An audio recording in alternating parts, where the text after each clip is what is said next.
प्यारे विद्यार्थियों, प्यार भरी सत श्री अकाल। मैं रमनीक सिंह, लैक्चरर फिजिक्स, अरनी वाला शेख सुभान। बेटा ਆਪਾਂ ਇੱਕ ਜਿਹੜੀ ਸੀਰੀਜ਼ ਸ਼ੁਰੂ ਕੀਤੀ ਹੋਈ ਹੈ ਲੌਂਗ ਆਨਸਰ ਟਾਈਪ ਕੁਐਸਚਨ ਦੀ। ਉਮੀਦ ਕਰਦਾ ਹਾਂ ਤੁਸੀਂ ਇਸ ਦਾ ਬੈਨੀਫਿਟ ਲੈ ਰਹੇ ਹੋਵੋਗੇ। ਅੱਜ ਆਪਾਂ ਇਸ ਕੜੀ ਦੇ ਵਿੱਚ ਜਿਹੜਾ ਤੀਸਰਾ ਆਰਟੀਕਲ ਹੈ ਇਕੁਏਟੋਰੀਅਲ ਲਾਈਨ, ਉਹਦੇ ਬਾਰੇ ਆਪਾਂ ਡਿਸਕਸ ਕਰਨਾ ਹੈ। ਪਹਿਲਾ ਆਰਟੀਕਲ ਆਪਾਂ ਕੂਲਮ ਦਾ ਲਾ, ਸੈਕਿੰਡ ਆਪਾਂ axial line due to electric dipole ਹੈ, ਉਹ ਆਪਾਂ ਸਟੱਡੀ ਕਰ ਚੁੱਕੇ ਹਾਂ। ਜਿਹੜਾ ਅੱਜ ਦਾ ਸਾਡਾ ਆਰਟੀਕਲ ਹੈ ਉਹ ਆਪਣੇ ਕੋਲ ਕੀ ਹੈ ਬੇਟੇ, ਇਕੁਏਟੋਰੀਅਲ ਲਾਈਨ ਅਰੇਂਜਮੈਂਟ। ਇਲੈਕਟ੍ਰਿਕ ਡਾਇਪੋਲ ਕਰਕੇ ਆਪਾਂ ਕੀ ਕੈਲਕੂਲੇਟ ਕਰਨਾ ਹੈ, ਇਲੈਕਟ੍ਰਿਕ ਫੀਲਡ। ਠੀਕ ਹੈ ਜੀ, ਕਿਹੜੀ ਲਾਈਨ ਦੇ ਉੱਪਰ, ਇਕੁਏਟੋਰੀਅਲ ਲਾਈਨ ਅਰੇਂਜਮੈਂਟ। ਪਹਿਲਾਂ ਵੈਸੇ ਆਪਾਂ ਡਿਸਕਸ ਕਰ ਚੁੱਕੇ ਹਾਂ ਇਕੁਏਟੋਰੀਅਲ ਲਾਈਨ ਅਰੇਂਜਮੈਂਟ ਕੀ ਹੁੰਦੀ ਹੈ। 1 ਮਿੰਟ ਦੇ ਵਿੱਚ ਆਪਾਂ ਇਹਨੂੰ ਰਿਵਾਈਜ਼ ਕਰਦੇ ਹਾਂ। ਦੇਖੋ ਬੇਟੇ, ਇਲੈਕਟ੍ਰਿਕ ਡਾਇਪੋਲ ਕਰਕੇ ਹੀ ਇਹ ਸਾਰਾ ਕੁਛ ਜਿਹੜਾ ਅਸੀਂ ਕੈਲਕੂਲੇਟ ਕਰ ਰਹੇ ਹਾਂ। So let us take first electric dipole. Electric dipole is the combination of two equal and opposite charges separated by a certain distance called dipole length। ठीक है जी। Equatorial line arrangement means if the observation point is lying, ठीक है जी, on a line which is at right angle to the line joining the center of the two charges। ठीक है जी, observation point इत्थे लाई करे जी। ठीक है जी, it is lying at an angle 90 degree, right angle to the line joining the centre of the two charges. This arrangement is called equatorial line arrangement. आप करना की है बेटे, इलैक्ट्रिक डायपोल करके इस पॉइंट के उपर टोटल इलैक्ट्रिक डायपोल मूवमेंट है जी वो कैलकुलेट करनी है। टोटल इलैक्ट्रिक डायपोल मूवमेंट आप की करनी है, कैलकुलेट करनी है बेटे इस पॉइंट के उपर। ठीक है जी, आप देखते हैं मैथड की है अपने को। डेफिनेशन उम्मीद करते हैं क्लीयर हो गई होगी। ठीक है जी, the line perpendicular to the centre of the electric dipole is called the equatorial line. ठीक है जी, equatorial line arrangement if the observation point lies on the line perpendicular to the centre of the two charges, perpendicular to the line joining the, perpendicular to the line joining the center of the two charges of electric dipole। this arrangement is known as the equatorial line arrangement। ਇਹਦੇ ਵਾਸਤੇ ਆਪਾਂ ਕੀ ਕਿਹਾ, let us take electric dipole with 2a as distance between them। कहने मतलब dipole length अपने कोल की है 2a। ठीक है जी, वो अपने कोल की है उस डायपोल का सेंटर है। ठीक है, डायग्राम क्लीयर है बेटे, नजर आ रहा है। ठीक है, आ डायग्राम है बेटे अपने को। आप की किया है, एक इलैक्ट्रिक डायपोल है जो आप लिया, दो इक्वल ते अपोजिट चार्जिस की माइनस क्यू ते प्लस क्यू है, जोड़े अपने को की है सैपरेटेड बाय सर्टेन डिस्टेंस। ठीक है जी, वो डिस्टेंस अपने को कितना 2a, इतों लैके इत तक जो डिस्टेंस है वो अपने को की है 2a। ਜਿਹੜਾ ਉਹ ਹੈ ਬੇਟੇ ਆਪਣੇ ਕੋਲ ਸੈਂਟਰ ਹੈ, ਇਹਦਾ ਮਤਲਬ ਦੋ ਇਕੁਅਲ ਪਾਰਟਸ ਦੇ ਵਿੱਚ ਡਿਵਾਈਡ ਕਰ ਰਹੇ ਆ। ਡਿਸਟੈਂਸ ਆਪਣੇ ਕੋਲ ਕੀ ਹੋਊਗਾ a, ਡਿਸਟੈਂਸ ਵੀ ਆਪਣੇ ਕੋਲ ਕੀ ਹੋਊਗਾ ਬੇਟੇ a। ਠੀਕ ਹੈ ਜੀ, observation point is line at a line perpendicular to the line joining the centre of the two charges. ठीक है जी, ਤਾਂ ਆਪਾਂ ਇਸ ਪੁਆਇੰਟ ਦੇ ਉੱਪਰ नैट इफैक्ट है जोड़ा वो कैलकुलेट करना है। मैथड की है, आप सपोज करते हैं भी उस पॉइंट के उपर अपने को की पिया है पॉइंट चार्ज। बुक के नहीं लिखा होंगे बट आप सपोज करना है भी उस पॉइंट पर होंगे। ਹੁਣ ਦੇਖੋ ਬੇਟੇ ਨੈਟ ਇਫੈਕਟ ਕੈਲਕੂਲੇਟ ਕਰਨਾ ਤਾਂ ਆਪਾਂ ਡਾਇਪੋਲ ਦੇ ਸਿੰਗਲ ਚਾਰਜ ਕਰਕੇ ਉਸ ਪੁਆਇੰਟ ਦੇ ਉੱਪਰ ਇਲੈਕਟ੍ਰਿਕ ਫੀਲਡ ਕੈਲਕੂਲੇਟ ਕਰਨੀ ਹੁੰਦੀ ਹੈ। ਇਲੈਕਟ੍ਰਿਕ ਫੀਲਡ ਦਾ ਫਾਰਮੂਲਾ ਆਪਣੇ ਕੋਲ ਕੀ ਹੈ ਵੈਕਿਊਮ ਵਾਸਤੇ 1/4πε0 Q/r²। Q ਆਪਣੇ ਕੋਲ ਕੀ ਹੁੰਦਾ ਬੇਟੇ ਸੋਰਸ ਚਾਰਜ ਤੇ R ਆਪਣੇ ਕੋਲ ਕੀ ਹੁੰਦਾ ਇਹ ਹੁੰਦਾ distance between source charge and the observation point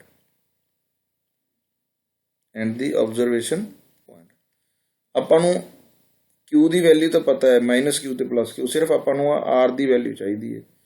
ਜੇਕਰ ਆਪਣਾ ਸੋਰਸ ਹੈ ਜਿਹੜਾ ਉਹ -Q ਆਪਾਂ ਲੈ ਕੇ ਚੱਲੀਏ, ਆਬਜ਼ਰਵੇਸ਼ਨ ਪੁਆਇੰਟ ਆਪਾਂ ਲੈ ਕੇ ਚੱਲੀਏ, ਇਹਦਾ ਮਤਲਬ ਸਾਨੂੰ ਡਿਸਟੈਂਸ ਕਿਹੜਾ ਚਾਹੀਦਾ AX ਡਿਸਟੈਂਸ ਦੀ ਸਾਨੂੰ ਵੈਲਿਊ ਚਾਹੀਦੀ ਹੈ। ਇਹ ਆਪਣੇ ਕੋਲ ਕੀ ਹੈ ਰਾਈਟ ਐਂਗਲ ਹੈ ਕਿਉਂਕਿ 90 ਡਿਗਰੀ ਤੇ ਆ ਡਿਸਟੈਂਸ ਆਪਾਂ ਨੂੰ ਪਤਾ A ਹੈ ਇੱਥੋਂ ਲੈ ਕੇ ਇੱਥੇ ਤੱਕ, ਇਹ ਆਪਾਂ ਕਹਿ ਵੀ let it is at an angle theta. ਠੀਕ ਹੈ, ਹੁਣ ਅਸੀਂ ਇਹਦੀ ਵੈਲਿਊ ਕਿਸ ਤਰ੍ਹਾਂ ਨਾਲ ਕੈਲਕੂਲੇਟ ਕਰਾਂਗੇ ਬੇਟੇ ਪਾਈਥਾਗੋਰਸ ਥਿਊਰਮ ਲਾ ਕੇ। ਆ distance observation point is lying at an distance R from the centre, ਜਿਵੇਂ ਐਕਸੀਅਲ ਚ ਲਿਆ ਸੀ। ਹੁਣ ਰਾਈਟ ਐਂਗਲ ਟਰਾਇੰਗਲ ਚ ਪਾਈਥਾਗੋਰਸ ਥਿਊਰਮ ਲਾਈਏ, this is the hypotenuse, this is the base. Angle ਦੇ ਸਾਹਮਣੇ ਹਮੇਸ਼ਾ ਕੀ ਹੁੰਦਾ ਪਰਪੈਂਡੀਕੂਲਰ। ਠੀਕ ਹੈ ਜੀ, ਇਹਦਾ ਮਤਲਬ ਇਕੁਏਸ਼ਨ ਕੀ ਬਣੂਗੀ R² + A² ਦਾ ਸਕੁਅਰ ਰੂਟ। ਇਸ ਤਰ੍ਹਾਂ ਨਾਲ ਆਪਾਂ ਲਿਖ ਲਿਆ। ਸਿਮਿਲਰਲੀ ਜਦੋਂ ਅਸੀਂ +Q ਚਾਰਜ ਕਰਕੇ ਕੈਲਕੂਲੇਸ਼ਨ ਕਰਾਂਗੇ ਤਾਂ ਸੋਰਸ ਚਾਰਜ ਦਾ +Q ਹੋ ਗਿਆ, ਡਿਸਟੈਂਸ ਕਿੱਥੇ ਚਾਹੀਦਾ ਆਬਜ਼ਰਵੇਸ਼ਨ ਪੁਆਇੰਟ ਤੇ +Q ਦੇ ਵਿਚਕਾਰ। ਠੀਕ ਹੈ, ਸਿਮਿਲਰਲੀ ਫਿਰ ਇਸ ਰਾਈਟ ਐਂਗਲ ਟਰਾਇੰਗਲ ਦੇ ਵਿੱਚ ਅਸੀਂ ਜਾਵਾਂਗੇ। ਆ ਡਿਸਟੈਂਸ ਆਪਣੇ ਕੋਲ ਕਿੰਨਾ A, ਆ ਡਿਸਟੈਂਸ ਆਪਣੇ ਕੋਲ ਕਿੰਨਾ R, ਪਾਈਥਾਗੋਰਸ ਥਿਊਰਮ ਲਾ ਕੇ R² + A² ਦਾ ਸਕੁਅਰ ਰੂਟ। ਠੀਕ ਹੈ ਜੀ, ਇਹ ਅਸੀਂ ਵੈਲਿਊਜ਼ ਪਹਿਲਾਂ ਹੀ ਕੈਲਕੂਲੇਟ ਕਰ ਲਈਆਂ। ਫਿਰ ਅਸੀਂ ਕੀ ਕਰਾਂਗੇ ਬੇਟੇ ਨੈਟ ਇਫੈਕਟ ਹੈ ਜਿਹੜਾ ਇਸ ਪੁਆਇੰਟ ਤੇ ਕੈਲਕੂਲੇਟ ਕਰਨ ਦੇ ਲਈ ਇੱਥੇ ਆਪਾਂ ਕੀ ਲਾਵਾਂਗੇ ਸੁਪਰਪੋਜੀਸ਼ਨ ਪ੍ਰਿੰਸੀਪਲ। ਕਹਿਣ ਦਾ ਮਤਲਬ ਅਸੀਂ EA ਤੇ EB ਦੀ ਵੈਲਿਊ ਕੈਲਕੂਲੇਟ ਕਰ ਲਾਂਗੇ। ਠੀਕ ਹੈ ਜੀ, EA ਤੇ EB ਦੀ ਵੈਲਿਊ ਇਸ ਤਰੀਕੇ ਨਾਲ ਕੈਲਕੂਲੇਟ ਕਰ ਲਾਂਗੇ। ਦੇਖੋ ਇਹ ਨੈਗੇਟਿਵ ਚਾਰਜ ਹੈ, ਇੱਥੇ ਆਪਣੇ ਕੋਲ ਕੀ ਪਿਆ ਯੂਨਿਟ ਪੋਜ਼ਿਟਿਵ ਚਾਰਜ। ਮੂਵਮੈਂਟ ਹਮੇਸ਼ਾ ਆਪਾਂ ਕਰਨੀ ਹੁੰਦੀ ਯੂਨਿਟ ਪੋਜ਼ਿਟਿਵ ਚਾਰਜ ਦੀ ਆਬਜ਼ਰਵੇਸ਼ਨ ਪੁਆਇੰਟ ਦੇ ਉੱਪਰ ਜਿਹੜਾ ਪਿਆ। ਉਹ ਨੈਗੇਟਿਵ ਚਾਰਜ ਇਹਨੂੰ ਆਪਣੇ ਵੱਲ ਕੀ ਕਰੇਗਾ ਅਟਰੈਕਟ ਕਰੇਗਾ, this will be the direction. Clear ਹੋਇਆ ਕਿ ਨਹੀਂ ਹੋਇਆ? ਠੀਕ ਹੈ ਜੀ, ਸਿਮਿਲਰਲੀ ਆਪਾਂ ਗੱਲ ਕਰੀਏ ਇਸ ਦੀ ਇਲੈਕਟ੍ਰਿਕ ਫੀਲਡ, ਇਹਦਾ ਮਤਲਬ ਇੱਧਰ ਇਲੈਕਟ੍ਰਿਕ ਫੀਲਡ ਹੈ ਜਿਹੜੀ ਉਹ EA ਇਸ ਡਾਇਰੈਕਸ਼ਨ ਦੇ ਵਿੱਚ ਹੈ। ਇਹ ਪੋਜ਼ਿਟਿਵ ਚਾਰਜ ਹੈ ਬੇਟੇ, ਇਹ ਵੀ ਯੂਨਿਟ ਪੋਜ਼ਿਟਿਵ ਚਾਰਜ ਹੈ। ਪੋਜ਼ਿਟਿਵ ਇੱਕ ਦੂਸਰੇ ਨੂੰ ਰਿਪੈਲ ਕਰਨਗੇ ਤਾਂ ਇਹਦੀ ਮੂਵਮੈਂਟ ਕੀ ਹੋਊਗੀ ਆਵੇ। ਤਾਂ ਆਹ ਡਾਇਰੈਕਸ਼ਨ ਆਪਣੇ ਕੋਲ ਕਿੰਦੀ ਹੋਏਗੀ ਬੇਟੇ EB ਦੀ, ਇਹ ਡਾਇਰੈਕਸ਼ਨ ਆਪਣੇ ਕੋਲ ਕਿੰਦੀ ਹੋਏਗੀ EB ਦੀ ਇਲੈਕਟ੍ਰਿਕ ਫੀਲਡ। ਹੁਣ EA ਤੇ EB ਦਾ ਸੁਪਰਪੋਜੀਸ਼ਨ ਅਸੀਂ ਕੈਲਕੂਲੇਟ ਕਰਨਾ। EA ਤੇ EB ਦੇ ਵਿਚਕਾਰ ਸਾਡੇ ਕੋਲ ਐਂਗਲ ਜੇ ਅਸੀਂ ਆਹ ਐਂਗਲ ਥੀਟਾ ਹੈ। ਜੇਕਰ ਅਸੀਂ ਇੱਥੇ ਇੱਕ ਲਾਈਨ ਡਰਾ ਕਰ ਲਈਏ which is parallel to this line, AO ਦੇ ਪੈਰਲਲ ਹੋਵੇ, ਆਹ ਟਰਾਂਸਵਰਸ ਉਹਨੂੰ ਕੀ ਕਰ ਰਹੀ ਹੈ ਕੱਟ ਕਰ ਰਹੀ ਹੈ, ਤਾਂ ਇਹ ਐਂਗਲ Z ਇਸ ਐਂਗਲ ਦੇ ਬਰਾਬਰ ਹੋਏਗਾ ਅਲਟਰਨੇਟ ਐਂਗਲਸ ਥੀਟਾ। ਕਲੀਅਰ ਹੋਇਆ ਕਿ ਨਹੀਂ ਹੋਇਆ? ਸਿਮਿਲਰਲੀ ਜੇਕਰ ਇੱਧਰ ਅਸੀਂ ਗੱਲ ਕਰਦੇ ਹਾਂ ਤਾਂ ਆਹ ਇੱਕ ਸਟ੍ਰੇਟ ਲਾਈਨ ਹੈ, ਆਹ ਸੈਕਿੰਡ ਆਪਣੇ ਕੋਲ ਇੱਕ ਸਟ੍ਰੇਟ ਲਾਈਨ ਹੈ, ਆਹ ਟਰਾਂਸਵਰਸ ਉਹਨੂੰ ਕੱਟ ਕਰ ਰਹੀ ਹੈ। ਤਾਂ ਇੰਟੀਰੀਅਰ ਐਂਗਲ ਦਾ ਜਿਹੜੇ ਇੱਕੋ ਸਾਈਡ ਤੇ ਬਣੇ ਇੱਕ ਅੰਤਰ ਅੰਦਰਲੇ ਕੋਣ ਆਪਾਂ ਪੰਜਾਬੀ 'ਚ ਕਹਿੰਦੇ ਹਾਂ। ਠੀਕ ਹੈ ਜੀ, ਕੰਜੈਕਟਿਵ ਇੰਟੀਰੀਅਰ ਐਂਗਲ ਦਾ ਜਿਹੜੇ ਸਾਡੇ ਕੋਲ ਇਹ ਦੋਵੇਂ ਵੀ ਕੀ ਹੋਣਗੇ ਆਹ ਐਂਗਲ ਇਹਦੇ ਬਰਾਬਰ ਹੋਏਗਾ। ਠੀਕ ਹੈ ਜੀ, ਫਿਰ ਆਪਾਂ ਕੀ ਕੀਤਾ ਇਹਨਾਂ ਨੂੰ ਰਿਜ਼ੋਲਵ ਕੀਤਾ। ਰਿਜ਼ੋਲਵ ਦਾ ਮਤਲਬ ਰੈਕਟੈਂਗੂਲਰ ਕੰਪੋਨੈਂਟਸ ਦੇ ਵਿੱਚ ਡਿਵਾਈਡ ਕੀਤਾ। ਬੇਸਿਕ ਮੈਥਡ ਦੱਸ ਰਹੇ ਬੇਟੇ, ਉਸ ਤੋਂ ਬਾਅਦ ਆਪਾਂ ਇਹਨੂੰ ਸੋਲਵ ਵੀ ਕਰਾਂਗੇ। ਮੈਥਡ ਕੀ ਹੈ ਬੇਟੇ, ਇਸ EB ਨੂੰ ਜਦੋਂ ਅਸੀਂ ਇਹਦੇ ਕੰਪੋਨੈਂਟ 'ਚ ਰਿਜ਼ੋਲਵ ਕਰਾਂਗੇ ਤਾਂ ਆਪਾਂ ਮੈਥਡ ਸਿੱਖਿਆ ਹੋਇਆ ਵੀ ਜਿਸ ਚੀਜ਼ ਨੂੰ ਵੀ ਅਸੀਂ ਰਿਜ਼ੋਲਵ ਕਰਨਾ ਤਾਂ ਉਹ ਉਹਦੇ ਸੈਂਟਰ ਦੇ ਵਿੱਚ ਹੋਣੀ ਚਾਹੀਦੀ। ਮੰਨ ਲਓ ਜਿਵੇਂ EB ਨੂੰ ਮੈਂ ਰਿਜ਼ੋਲਵ ਕਰਨਾ, ਮੰਨ ਲਓ ਆਹ ਐਂਗਲ ਥੀਟਾ ਹੈ, ਤਾਂ ਜਿਸ ਸਾਈਡ ਦੇ ਨਾਲ ਐਂਗਲ ਬਣਦਾ ਉਹ ਕੋਸ ਕੰਪੋਨੈਂਟ ਹੁੰਦਾ। ਇੱਧਰ ਕੀ ਬਣੂਗਾ EB ਕੋਸ ਥੀਟਾ, ਤੇ ਇੱਧਰ ਆਪਣੇ ਕੋਲ ਕੀ ਹੋਊਗਾ EB ਸਾਈਨ ਥੀਟਾ। ਕਹਿੰਦਾ ਮਤਲਬ ਕਿਸ ਚੀਜ਼ ਦਾ ਧਿਆਨ ਰੱਖਣਾ ਵੀ ਜਿਸ ਵੀ ਵੈਕਟਰ ਨੂੰ ਰਿਜ਼ੋਲਵ ਕਰਨਾ ਉਹ ਰੈਕਟੈਂਗੂਲਰ ਕੰਪੋਨੈਂਟ ਦੇ ਵਿਚਕਾਰ ਹੋਣਾ ਚਾਹੀਦਾ, ਫਿਰ ਗਲਤੀ ਨਹੀਂ ਹੋਏਗੀ। ਹੁਣ ਜਿਵੇਂ ਅਸੀਂ EA ਨੂੰ ਉਹਦੇ ਕੰਪੋਨੈਂਟਸ 'ਚ ਰਿਜ਼ੋਲਵ ਕਰਨਾ ਤਾਂ EA ਸੈਂਟਰ 'ਚ ਹੋਣਾ ਚਾਹੀਦਾ। ਇਹਦਾ ਮਤਲਬ ਇੱਕ ਡਾਇਰੈਕਸ਼ਨ ਅਸੀਂ ਆਹ ਵਾਲੀ ਲਵਾਂਗੇ ਤੇ ਇੱਕ ਡਾਇਰੈਕਸ਼ਨ ਅਸੀਂ ਆਹ ਲਵਾਂਗੇ, ਤਾਂ ਹੀ ਸੈਂਟਰ 'ਚ ਆਏਗਾ। ਆਹ ਐਂਗਲ ਥੀਟਾ ਹੈ, ਤਾਂ ਆਹ ਕੰਪੋਨੈਂਟ ਕਿਹੜਾ ਹੋਏਗਾ ਬੇਟੇ, ਹੌਰੀਜੈਂਟਲ ਕੰਪੋਨੈਂਟ ਹੋਊਗਾ। ਠੀਕ ਹੈ ਜੀ, ਇਹ ਆਪਣੇ ਕੋਲ ਕੀ ਹੈ, ਇਹਨੂੰ ਇੱਕ ਵਾਰੀ ਭੁੱਲ ਜਾਓ, ਆਹ ਹੈ EA cos ਥੀਟਾ, ਤੇ ਥੀਟਾ ਆਏਗਾ EA cos ਥੀਟਾ। ਇੱਧਰ ਕਿਹੜਾ ਕੰਪੋਨੈਂਟ ਆਏਗਾ ਬੇਟੇ, ਪਰਪੈਂਡੀਕੂਲਰ ਡਾਇਰੈਕਸ਼ਨ 'ਚ EA sin ਥੀਟਾ। ਇਹ ਹੌਰੀਜੈਂਟਲ ਕੰਪੋਨੈਂਟ ਹੈ, ਵਰਟੀਕਲ ਕੰਪੋਨੈਂਟ ਰਿਜ਼ੋਲਵ ਹੋ ਗਏ। ਸਿਮਿਲਰਲੀ EB ਨੂੰ ਜਦੋਂ ਅਸੀਂ ਰਿਜ਼ੋਲਵ ਕਰਨਾ ਕੰਪੋਨੈਂਟ, ਦੇਖੋ ਆਹ EB ਹੈ, ਤਾਂ EB ਸੈਂਟਰ ਦੇ ਵਿੱਚ ਹੋਣਾ ਚਾਹੀਦਾ, ਇਸ ਲਈ ਇੱਕ ਕੰਪੋਨੈਂਟ ਆਪਣੇ ਕੋਲ ਕੀ ਹੋਊਗਾ, ਇੱਕ ਕੰਪੋਨੈਂਟ ਆ ਹੋ ਗਿਆ ਸਾਡੇ ਕੋਲ ਬੇਟੇ, ਇੱਕ ਕੰਪੋਨੈਂਟ ਸਾਡੇ ਕੋਲ ਆ ਹੋ ਗਿਆ, ਤਾਂ ਹੀ EB ਸੈਂਟਰ ਦੇ ਵਿੱਚ ਆਏਗਾ। ਹੁਣ ਐਂਗਲ ਕੀ ਹੈ ਇਹ ਵਾਲਾ, ਇਸ ਲਈ ਇੱਧਰ ਆਪਣੇ ਕੋਲ EB ਦਾ ਕੀ ਆਏਗਾ ਬੇਟੇ, ਹੌਰੀਜੈਂਟਲ ਕੰਪੋਨੈਂਟ। ਠੀਕ ਹੈ ਜੀ, ਆਹ ਆਪਣੇ ਕੋਲ ਆ ਗਿਆ ਹੌਰੀਜੈਂਟਲ ਕੰਪੋਨੈਂਟ EB। ਠੀਕ ਹੈ ਜੀ, ਕੀ ਆ ਗਿਆ ਆਪਣੇ ਕੋਲ ਹੌਰੀਜੈਂਟਲ ਕੰਪੋਨੈਂਟ। ਇਹਦੇ ਰਾਈਟ ਐਂਗਲ ਤੇ ਕੀ ਹੋਊਗਾ ਬੇਟੇ, vertical component EB sin theta. ਠੀਕ ਹੈ ਜੀ, EA ਤੇ EB ਦਾ ਮੈਗਨੀਟਿਊਡ ਆਪਸ ਦੇ ਵਿੱਚ ਕੀ ਹੋਊਗਾ, ਸੇਮ ਹੋਊਗਾ, ਤਾਂ ਕਰਕੇ ਇਹ ਕੰਪੋਨੈਂਟ ਆਪਸ ਦੇ ਵਿੱਚ ਇੱਕ ਦੂਸਰੇ ਨੂੰ ਕੀ ਕਰ ਦੇਣਗੇ, ਕੱਟ ਕਰ ਦੇਣਗੇ। ਠੀਕ ਹੈ ਜੀ, ਤੇ ਅਸੀਂ ਨੈਟ ਇਲੈਕਟ੍ਰਿਕ ਫੀਲਡ ਹੈ ਜਿਹੜੀ ਉਹ ਇਸ ਕਰਕੇ ਕੈਲਕੂਲੇਟ ਕਰ ਲਾਂਗੇ। ਇਹ ਤਾਂ ਅਸੀਂ ਬੇਸਿਕ ਮੈਥਡ, ਦੁਬਾਰਾ 1 ਮਿੰਟ ਦੇ ਵਿੱਚ ਆਪਾਂ ਨੂੰ ਕਲੀਅਰ ਕਰੀਏ। ਇੱਕ ਇਲੈਕਟ੍ਰਿਕ ਡਾਇਪੋਲ ਲਿਆ, 90 ਡਿਗਰੀ ਦੇ ਉੱਪਰ ਆਬਜ਼ਰਵੇਸ਼ਨ ਪੁਆਇੰਟ ਹੈ ਜਿਹੜਾ ਅਸੀਂ ਲਿਆ। ਠੀਕ ਹੈ ਜੀ, ਆਬਜ਼ਰਵੇਸ਼ਨ ਪੁਆਇੰਟ ਹੈ ਜਿਹੜਾ ਉਹ ਆਪਣੇ ਕੋਲ ਕੀ ਹੈ, ਰਾਈਟ ਐਂਗਲ ਦੇ ਉੱਪਰ ਹੈ। ਠੀਕ ਹੈ, ਰਾਈਟ ਐਂਗਲ ਦੇ ਉੱਪਰ ਹੈ। ਆਪਾਂ ਕੀ ਕਰਨਾ ਸੀਗਾ, ਇਹ ਨੈਗੇਟਿਵ ਚਾਰਜ ਹੈ, ਇੱਥੇ ਪੋਜ਼ਿਟਿਵ ਹੈ, ਆਪਦੇ ਵੱਲ ਅਟਰੈਕਟ ਕਰੇਗੀ, EA ਇਸ ਸਾਈਡ ਤੇ ਹੋ ਗਿਆ, ਇਹ ਪੋਜ਼ਿਟਿਵ ਚਾਰਜ ਹੈ, ਪੋਜ਼ਿਟਿਵ ਰਿਪੈਲ ਕਰੇਗੀ, ਆਹ ਡਾਇਰੈਕਸ਼ਨ ਹੋ ਗਈ। ਆਹ ਐਂਗਲ ਥੀਟਾ ਹੈ, ਤਾਂ ਆਹ ਅਲਟਰਨੇਟ ਐਂਗਲਸ ਹੋ ਗਏ, ਐਂਗਲ ਵੀ ਥੀਟਾ ਹੋਊਗਾ, ਇਹ ਐਂਗਲ ਥੀਟਾ ਤੇ ਵੀ ਥੀਟਾ ਕੰਜੈਕਟਿਵ ਐਂਗਲ ਹੋ ਗਿਆ। ਆਹ ਆਪਣੇ ਕੋਲ ਕੀ ਹੈ, 2 ਪੈਰਲਲ ਲਾਈਨਸ ਆ, ਟਰਾਂਸਵਰਸ ਨੂੰ ਕੱਟ ਕਰ ਰਹੀ ਹੈ। ਕੰਪੋਨੈਂਟ ਦੇ ਵਿੱਚ ਰਿਜ਼ੋਲਵ ਕੀਤਾ ਤੇ ਸੈਂਟਰ 'ਚ ਰੱਖ ਲਿਆ, EA sin theta cos theta. ਇਹਨੂੰ ਕੰਪੋਨੈਂਟ 'ਚ ਰਿਜ਼ੋਲਵ ਕੀਤਾ, ਇਹਨੂੰ ਸੈਂਟਰ 'ਚ ਰੱਖ ਲਿਆ, cos ਥੀਟਾ ਤੇ sin ਥੀਟਾ। ਉਸ ਤੋਂ ਬਾਅਦ ਇਹਨੂੰ ਸੋਲਵ ਕਰਤਾ। ਠੀਕ ਹੈ ਜੀ, ਠੀਕ ਹੈ, ਇਹੀ ਜਿਹੜਾ ਆਪਾਂ ਮੈਥਡ ਆ ਜਿਹੜਾ ਉਹ ਅਡੋਪਟ ਕਰਨਾ। ਦੇਖੋ ਕੈਲਕੂਲੇਸ਼ਨ ਦੇ ਵਿੱਚ ਆਪਣੇ ਕੋਲ ਕੀ ਹੁੰਦਾ, ਨੈਟ ਇਲੈਕਟ੍ਰਿਕ ਫੀਲਡ ਆਪਾਂ ਕੈਲਕੂਲੇਟ ਕਰਨੀ ਹੈ, ਕਲੀਅਰ ਕਰਦੇ ਜਾਇਓ ਹੁਣ। ਠੀਕ ਹੈ ਜੀ, is equal to the vector sum, superposition principle ਲੱਗ ਗਿਆ, EA plus EB। If we join the X with the AB, theta ਆਪਣੇ ਕੋਲ ਐਂਗਲ ਹੈ, ਦੇਖੋ ਆਹ ਐਂਗਲ ਕੀ ਹੈ ਆਪਣੇ ਕੋਲ, ਥੀਟਾ। ਇਹਦੀ ਵੈਲਿਊ ਕੀ ਹੋਊਗੀ, ਇਲੈਕਟ੍ਰਿਕ ਫੀਲਡ ਕਹਿੰਦੇ ਬਰਾਬਰ ਹੁੰਦੀ ਹੈ source charge divide by distance 1/4πε0। ਇਹਦੇ ਕਰਕੇ ਕੈਲਕੂਲੇਟ ਕਰਨਾ ਹੈ, ਤਾਂ ਸੋਰਸ ਚਾਰਜ -Q, ਡਿਸਟੈਂਸ ਕੀ ਹੈ ਦੋਵਾਂ ਦੇ ਵਿਚਕਾਰ ਦਾ AX, ਰਾਈਟ। ਆਪਾਂ ਪਾਈਥਾਗੋਰਸ ਥਿਊਰਮ ਲਾ ਕੇ ਕੈਲਕੂਲੇਟ ਕੀਤਾ ਹੋਇਆ ਹੈ। ਸਿਮਿਲਰਲੀ ਜਦੋਂ EB ਦੀ ਵੈਲਿਊ ਕੈਲਕੂਲੇਟ ਕਰਨੀ ਹੈ, ਸੋਰਸ ਚਾਰਜ ਕੀ ਹੈ, ਪੋਜ਼ਿਟਿਵ, ਦੋਵਾਂ ਦੇ ਵਿਚਕਾਰ ਦਾ ਡਿਸਟੈਂਸ ਕੀ ਹੈ, BX²। ਠੀਕ ਹੈ ਜੀ, AX ਤੇ BX ਦੀ ਵੈਲਿਊ ਕੀ ਹੈ, ਪਾਈਥਾਗੋਰਸ ਥਿਊਰਮ ਲਾ ਕੇ ਅਸੀਂ ਰਾਈਟ ਐਂਗਲ ਦੇ ਵਿੱਚ, ਇੱਕ ਵਾਰੀ ਐਸ ਰਾਈਟ ਐਂਗਲ ਟ੍ਰਾਇੰਗਲ ਦੇ ਵਿੱਚ ਤੇ ਇੱਕ ਇੱਧਰ ਰਾਈਟ ਐਂਗਲ ਟ੍ਰਾਇੰਗਲ 'ਚ ਕੈਲਕੂਲੇਟ ਕੀਤੀ ਹੋਈ ਹੈ, ਲਿਖਿਆ ਹੋਇਆ। ਠੀਕ ਹੈ ਜੀ, ਇਹ ਵੈਲਿਊ ਨੂੰ ਆਪਾਂ ਪੁੱਟ ਕਰ ਦੇਣਾ, ਆ ਪੁੱਟ ਕਰਤਾ। ਦੇਖੋ ਇੱਥੇ ਆਪਣੇ ਕੋਲ ਕੀ ਸੀ, ਸਕੇਅਰ ਸੀ, ਤਾਂ ਕਰਕੇ ਸਕੇਅਰ ਰੂਟ ਵਾਲੀ ਟਰਮ ਹੈ ਜਿਹੜੀ ਆਪਣੇ ਕੋਲ ਕੀ ਹੋ ਜੂਗੀ, ਖਤਮ ਹੋ ਜੂਗੀ। ਸਕੇਅਰ ਕਰਾਂਗੇ ਤਾਂ R² + A², ਇੱਥੇ R² + A²। ਇਹ ਤਾਂ ਅਸੀਂ ਬੇਸਿਕ।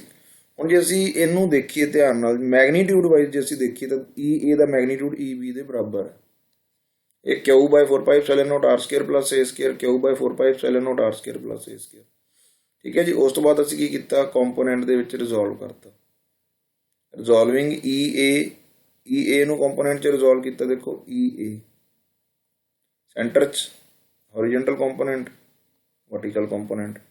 ਇੱਧਰ ਆਪਣੇ ਕੋਲ ਕੀ EA cos ਥੀਟਾ, ਇੱਧਰ EB EA sin ਥੀਟਾ, ਆਹੀ ਆਪਣੇ ਕੋਲ ਲਿਖਿਆ ਹੈ। ਠੀਕ ਹੋ ਗਿਆ। ਨੈਕਸਟ ਅਸੀਂ ਕੀ ਕੀਤਾ ਬੇਟੇ, EB ਨੂੰ ਉਹਦੇ ਕੰਪੋਨੈਂਟ 'ਚ ਰਿਜ਼ੋਲਵ ਕਰਤਾ। EB ਆਪਣੇ ਕੋਲ ਕੀ ਹੈ, ਆ ਇੱਧਰਲੀ ਸਾਈਡ ਤੇ ਆਪਣੇ ਕੋਲ ਕੀ ਹੈ, ਇੱਧਰ ਆਪਣੇ ਕੋਲ ਕੀ ਹੈ ਬੇਟੇ, EB। ਠੀਕ ਹੈ ਜੀ, ਇਹ ਐਂਗਲ ਆਪਣੇ ਕੋਲ ਕਿਹੜਾ ਬਣ ਰਿਹਾ ਨਾਲ, ਥੀਟਾ। ਇਹਦਾ ਹੌਰੀਜੈਂਟਲ ਕੰਪੋਨੈਂਟ ਹੋਏਗਾ। ਇੱਧਰ ਆਪਣੇ ਕੋਲ ਕੀ ਆ ਗਿਆ, EB। ਠੀਕ ਹੈ ਜੀ, ਇਹਦੇ ਰਾਈਟ ਐਂਗਲ ਤੇ ਆਪਣੇ ਕੋਲ ਕੀ ਆ ਗਿਆ, EB sin ਥੀਟਾ। ਹੁਣ EA ਤੇ EB ਦਾ ਮੈਗਨੀਟਿਊਡ ਕੀ ਹੈ, ਬਰਾਬਰ, ਇਸ ਲਈ ਆਹ ਦੋਵੇਂ ਕੰਪੋਨੈਂਟ ਇੱਕ ਦੂਸਰੇ ਨੂੰ ਕੀ ਕਰ ਦੇਣਗੇ ਬੇਟੇ, ਕੈਂਸਲ। ਨੈਟ ਇਲੈਕਟ੍ਰਿਕ ਫੀਲਡ ਕੀ ਆਏਗੀ, ਇਹਨਾਂ ਦੋਵਾਂ ਦਾ ਸਮ ਆ ਜਾਏਗੀ।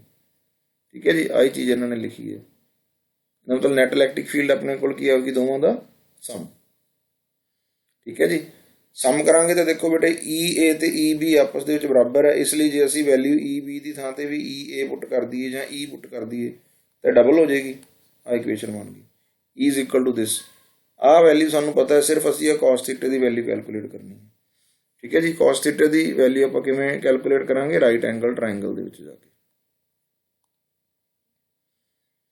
ठीक है जी।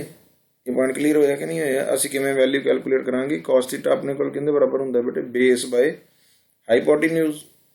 आ राइट एंगल ट्रायंगल है, आ एंगल है, एंगल के सामने अपने कोल की हुंदा परपेंडिकुलर, आ डिस्टेंस अपने कोल की है आर, बेस अपने कोल की आ रहेगा बेटे, बेस की वैल्यू की है ए,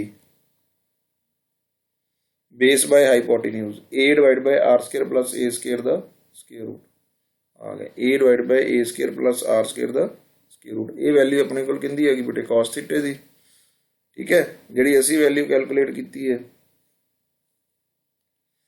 आ अपने कोल फार्मूला बनया सीगा, इक्वेशन नैट इलैक्ट्रिक फील्ड की आई सी 2 into E of A into cos of theta. E A की वैल्यू असी पुट करती 2 into Q by 4 pi epsilon not are square plus A square, magnitude है बेटे। ठीक है, कॉस थीटे की वैल्यू असी की कैलकुलेट की है, ये वैल्यू कैलकुलेट की है वैल्यू। ठीक है जी, ये अपने कोल की आ गई A divide by A square plus R square की वैल्यू 1/2। हम बेस सेम है तो पावर्स की हो जाएंगी, ऐड 1 प्लस 1/2 3/2 हो जाएगा। ठीक है जी, आ चीज़ से आप पहुँच गए। ऊपर अपने कोल की बन गया 2q इंटू ए, आ टर्म लिखी हुई है 2 इंटू क्यू इंटू ए, थले अपने कोल की 4 pi epsilon not are square plus A square, इतने पावर 1 है, इतने 1/2, बेस सेम है तो पावर्स ऐड हो जाएगी, तो की बन जूगा 3/2। हुण 2a क्यू किंदे बराबर हुंदा बेटे, ये तो डायपोल मूवमेंट के बराबर हुंदा। पी किंदे बराबर हुंदी, either of the charge into distance between them 2a। इसका मतलब इस टर्म नूं असीं की लिख सकते हैं, 2a क्यू नूं असीं की लिख सकते हैं, पी लिख सकते हैं। नीचे वाली टर्म की बन गई सेम। ठीक है जी, इनू वैक्टर फॉर्म के विच लिखीए तो नैट डायरैक्शन अपने कोल किहड़ी साइड ते आई, ये पॉइंट नोट करने वाला। देखो बेटे ये डायरैक्शन है अपने को नैट इलैक्ट्रिक फील्ड की जी डायरैक्शन है। ठीक है जी, बट जो सैकेंड पॉइंट इतने नोट करने वाला है, जी electric field due to electric dipole है, उनकी डायरैक्शन तो यह आ गई। इलैक्ट्रिक डायपोल की डायरैक्शन की होंगी -q टू +q, इसका मतलब इनकी डायरैक्शन है, both are in the opposite direction. कहना मतलब नैट इलैक्ट्रिक फील्ड जी अपने को की है, डायपोल करके डायपोल मूवमेंट जो कैलकुलेट होया उनकी डायरैक्शन ते डायपोल दी डायरैक्शन, डायपोल मूवमेंट की direction, both are in the opposite direction in case of equatorial line arrangement. उधर अपने को की सीगी ई ऑफ एक्सियल दे विच। ठीक है जी, ये इक्वेशन अपने को की आई सी सेम डायरैक्शन च आई सी, इत्थे अपने को की आया सी 2p 4 pi epsilon not are square minus a square दी 1/2 स्केयर आया सी। ठीक है जी, ये पॉइंट क्लीयर होया कि नहीं होया? इसका मतलब जी इनकी डायरैक्शन है अपोजिट है, इलैक्ट्रिक डायपोल मूवमेंट की डायरैक्शन है, जी इलैक्ट्रिक डायपोल की जी डायरैक्शन है -q टू +q है, जी नैट इलैक्ट्रिक फील्ड की डायरैक्शन है वो opposite to the dipole movement. ठीक है जी, क्लीयर होया कि नहीं होया बेटे? नैक्सट केस आप करते हैं आइडियल या शॉर्ट डायपोल का। वो सानू पता है भी शॉर्ट डायपोल किहड़ा हुंदा है, जिहड़ा दो चार्जिस के विचकार दा जिहड़ा डिस्टेंस है -q ते +q। ठीक है जी, ये डिस्टेंस है जिहड़ा अपना 2a असीं लैके चले हैं, ये वेरी वेरी की हो जाए स्मॉल हो जाए as compared to the distance of the observation point axial, जां इधर आप इक्वेटोरियल लैके चले हैं तो इधर अपने को आर है जिहड़ा, कहना मतलब r should be greater than 2a। जे आर अपने को ग्रेटर दैन 2a हैगा तो केस की होगा शॉर्ट या आइडियल डायपोल का।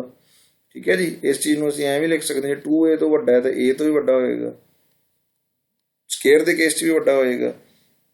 ठीक है जी, इत्थे अपने को प्लस है, इत्थे प्लस है। हुण आपां इत्थे की कीता ਵੀ ਆਰ ਸਕੇਅਰ ਪਲੱਸ ਏ ਸਕੇਅਰ ਹੈ ਜਿਹੜਾ ਉਹ ਏ ਸਕੇਅਰ ਤੋਂ ਵੱਡਾ ਹੈ। ਠੀਕ ਹੈ ਜੀ, ਤਾਂ ਜੇ ਇੱਥੋਂ ਅਸੀਂ ਏ ਸਕੇਅਰ ਕੱਟ ਦਈਏ ਫਿਰ ਵੀ ਆਹ ਟਰਮ ਕੀ ਹੋਊਗੀ, ਆਰ ਸਕੇਅਰ ਹੈ ਜਿਹੜਾ ਇਹ ਆਲਮੋਸਟ ਕਿਹਦੇ ਬਰਾਬਰ ਹੋਊਗਾ, ਕਹਿੰਦਾ ਮਤਲਬ ਲਾਰਜਰ ਹੋਊਗੀ। ਆਰ ਪਲੱਸ ਏ ਸਕੇਅਰ ਹੈ ਜਿਹੜੀ ਉਹ ਟਰਮ ਵੀ ਆਪਣੇ ਕੋਲ ਏ ਸਕੇਅਰ ਤੋਂ ਵੱਡੀ ਹੋਊਗੀ, ਇਸ ਲਈ ਅਸੀਂ ਕੀ ਕੀਤਾ, ਆਰ ਸਕੇਅਰ ਪਲੱਸ ਏ ਸਕੇਅਰ ਨੂੰ ਅਸੀਂ ਆਲਮੋਸਟ ਕੀ ਲਿਖ ਸਕਦੇ ਹਾਂ, ਆਰ ਸਕੇਅਰ। ਇਸ ਤਰ੍ਹਾਂ ਨਾਲ ਇਹਨੂੰ ਸਮਝਿਆ ਕਰੋ, ਕਿਉਂਕਿ ਆਹ ਟਰਮ ਆਪਣੇ ਕੋਲ ਕੀ ਸਮੌਲ ਹੈ, ਇਹ ਟਰਮ ਆਪਣੇ ਕੋਲ ਕੀ ਸਮੌਲ ਹੈ, ਇਹਦਾ ਸਕੇਅਰ ਕਰਾਂਗੇ ਤਾਂ ਹੋਰ ਸਮੌਲ ਹੋ ਜੂਗੀ, ਇਸ ਲਈ ਆਹ ਟਰਮ ਆਲਮੋਸਟ ਨਿਗਲੀਜੀਬਲ ਹੋਊਗੀ। ਇਸ ਲਈ ਆਰ ਸਕੇਅਰ ਪਲੱਸ ਏ ਸਕੇਅਰ ਕਿਹਦੇ ਬਰਾਬਰ ਹੋਊਗਾ, ਆਰ ਸਕੇਅਰ ਦੇ। ਅਸੀਂ ਇਹ ਫਾਰਮੂਲਾ ਬਣਾਇਆ ਸੀਗਾ P divide by 4πε0 R square plus A square. ਠੀਕ ਹੈ ਜੀ, ਆਰ ਸਕੇਅਰ ਪਲੱਸ ਏ ਸਕੇਅਰ, ਇਹਦੀ ਥਾਂ ਤੇ ਆਪਾਂ ਕੀ ਲਿਖਤਾ, ਆਰ ਸਕੇਅਰ, ਆ 2 ਨਾਲ 2 ਕੱਟਿਆ ਗਿਆ, ਪਾਵਰ 3 ਆ ਗਈ। ਠੀਕ ਹੈ ਜੀ, ਆਹ ਇਕੁਏਸ਼ਨ ਆਪਣੇ ਕੋਲ ਬਣ ਗਈ P divide by 4πε0 R cube. ਇਹ ਆਪਣੇ ਕੋਲ ਕਿਸ ਕੇਸ 'ਚ ਸ਼ਾਰਟ ਡਾਇਪੋਲ, ਆ ਵੈਲਿਊ ਆ ਗਈ। This is the relation for electric field due to short dipole when the observation point is on the, ਠੀਕ ਹੈ। ਹੁਣ ਸਪੈਸ਼ਲ ਕੇਸ ਜੇ ਅਸੀਂ ਡਿਸਕਸ ਕਰੀਏ, ਐਕਸੀਅਲ ਦੇ ਕੇਸ 'ਚ ਸਾਡੀ ਵੈਲਿਊ ਕੀ ਆਈ ਸੀ, 2p ਸ਼ਾਰਟ ਡਾਇਪੋਲ ਵਾਸਤੇ 2p ਬਾਈ 4πε0 ਆਰ ਕਿਊਬ। ਯਾਦ ਰੱਖਣਾ ਬੇਟੇ, 1 ਨੰਬਰ ਦੇ ਵਿੱਚ ਕੁਐਸਚਨ ਆਇਆ ਹੋਇਆ। ਇਕੁਏਟੋਰੀਅਲ ਦੇ ਵਿੱਚ ਕੀ ਅਸੀਂ ਹੁਣੇ ਕੈਲਕੂਲੇਟ ਕੀਤੀ ਆ, ਜੇ ਅਸੀਂ E ਆਫ ਐਕਸੀਅਲ ਤੇ ਇਕੁਏਟੋਰੀਅਲ ਨੂੰ ਆਪਸ ਦੇ ਵਿੱਚ ਡਿਵਾਈਡ ਕਰ ਦਈਏ ਤਾਂ ਰਿਲੇਸ਼ਨ ਆਪਣੇ ਕੋਲ ਕੀ ਆਊਗਾ, E of equatorial divided by E of axial 1/2। equatorial the value ਆਪਣੇ ਕੋਲ ਕੀ ਆ ਜਾਂਦੀ ਹੈ, P, ਇੱਥੇ ਐਕਸੀਅਲ ਦੀ ਕੀ ਜਾਂਦੀ 2p, ਬਾਕੀ ਟਰਮ ਸੇਮ ਹੈ। ਇਹਦਾ ਮਤਲਬ equatorial correspond to 1, axial 2। ਇਹਦਾ ਮਤਲਬ ਇਸ ਰਿਲੇਸ਼ਨ ਨੂੰ ਅਸੀਂ ਇਸ ਤਰ੍ਹਾਂ ਨਾਲ ਵੀ ਲਿਖ ਸਕਦੇ ਹਾਂ, E of equatorial is equal to half of axial ਹੈ। ਇਹ ਸੀ ਪੁਆਇੰਟ, ਰਿਮੈਂਬਰ ਰੱਖ ਲੈਣਾ, ਯਾਦ ਰੱਖ ਲੈਣਾ। ਠੀਕ ਹੈ ਬੇਟੇ, ਇਹ ਸੀ ਆਪਣਾ ਆਰਟੀਕਲ। ਕੋਸ਼ਿਸ਼ ਕੀਤੀ ਹੈ ਮੈਂ ਵੀ ਤੁਹਾਨੂੰ ਸਮਝ ਲੱਗੇ। ਪਹਿਲਾਂ ਬੇਸਿਕ ਕਨਸੈਪਟ ਦੱਸਿਆ, ਫਿਰ ਉਸ ਤੋਂ ਬਾਅਦ ਆਪਾਂ ਉਹਦੀ ਡੈਰੀਵੇਸ਼ਨ ਕੀਤੀ ਹੈ। ਠੀਕ ਹੈ ਜੀ, thanks and have A nice day.